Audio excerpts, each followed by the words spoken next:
بسم اللہ الرحمن الرحیم۔ سوال پوچھتے ہیں کہ اس دنیا کے اندر اتنے سارے فرقے اور اتنے سارے طبقات ہو گئے، اس میں حق اور باطل کی پہچان کرنا بڑا مشکل ہو گیا ہے۔ اس وقت ہم کیا کریں؟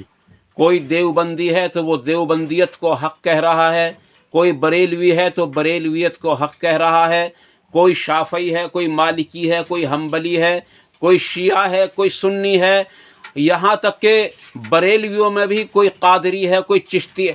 مطلب یہ ہے کہ اتنے سارے فرقوں کے اندر ہم اللہ تبارک و تعالیٰ کی طرف رجوع کیسے کریں، اور اللہ تبارک و تعالیٰ ہم سے کیا چاہتا ہے؟ کہ کیا اللہ تعالیٰ ہمیں بریلوی، دیوبندی، شافعی، مالکی، حنبلی یا کچھ اس طرح بنانا چاہتا ہے؟ کیا ہمارے نبی صلی اللہ علیہ وسلم ان میں سے کچھ تھے، یا نبی اکرم صلی اللہ علیہ وسلم کے بعد ابو بکر صدیق، عمر فاروق، عثمان غنی یا حضرت علی یا چاروں خلفاء میں سے کوئی سا ایک ان میں سے کوئی تھا؟ اس طرح کا انہوں نے سوال لکھا ہے۔ عزیز دوستو، واضح رہے کہ نبی اکرم صلی اللہ علیہ وسلم نے جو ہم کو آخری خطبہ دیا تھا حج الوداع کے موقع پر، اگر کوئی بات ایسی تھی بھی، اس سے پہلے اول تو نہیں تھی، میں اس بات کی گواہی دیتا ہوں کہ اسلام کے اندر بزرگ پرستی ہرگز نہیں ہے۔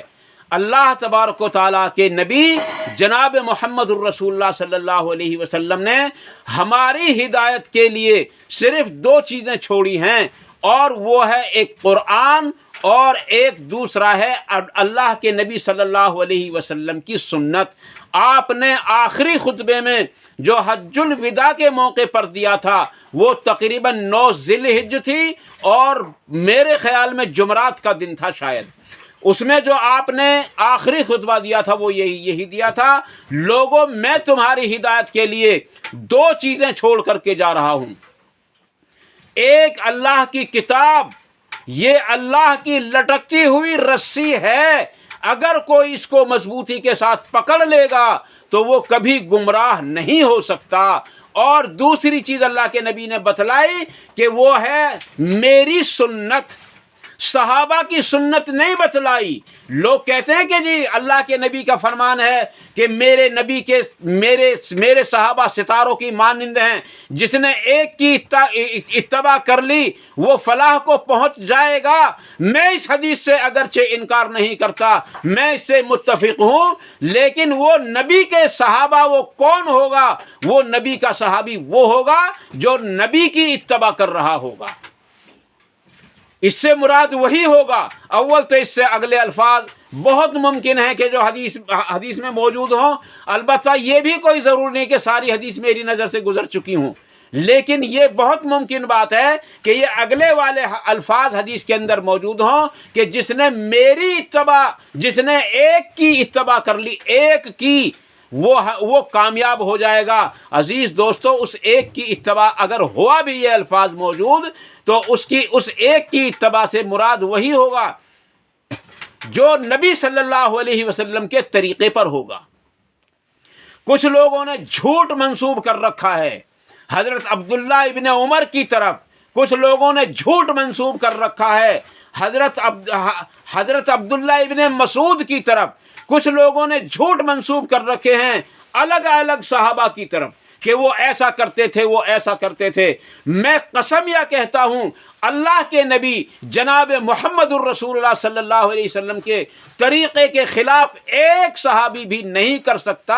اس لیے اگر یہ حدیث موجود ہو تو واضح رہے یہ حدیث بالکل صحیح ہوگی، کیونکہ ایک صحابی بھی ایسا نہیں ہو سکتا جو اللہ کے نبی صلی اللہ علیہ وسلم کے طریقے سے ہٹ گیا ہو۔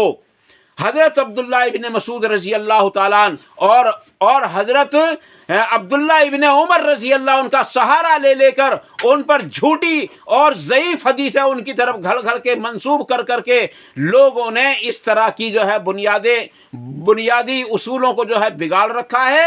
اور اس کا صحیح جواب صرف یہ ہے کہ وہ اس کو چاہیے کہ وہ قرآن کو اور صحیح احادیث کو پکڑے اور باقی سب کو رد کرتا چلا جائے، چاہے وہ کتنا ہی بڑا بزرگ ہو، چاہے وہ حضرت عمر فاروق ہی ہوں، کہ وہ اگر یوں کہیں کہ حج تمتع ناجائز ہے، اس کو نہ کرو، تو ہم ان کی بات کو بھی رد کریں گے۔